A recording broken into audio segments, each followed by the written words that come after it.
Look at this crazy flood. Hey guys, so here's a short video. I'm here at Pagosa Springs in Colorado after strong rains up in the mountains. Oh my goodness. And this is the aftermath. Water's coming down the river here pretty strong. It's actually coming out of the banks on the sides here. Really strong. And this is after 3 days. It was a lot higher. Apparently it went up to like 8-10 feet. Wow, that's crazy. Here's a picture of the other side.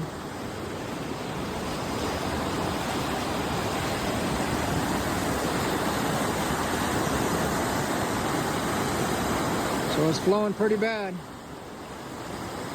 Coming out of its banks there on the sides. So yeah, no fly fishing today, guys. Wow, that's crazy. I know there are other news sources who have this, but I didn't want to get copyright strike or anything, so yeah, that's crazy. Like, subscribe for more.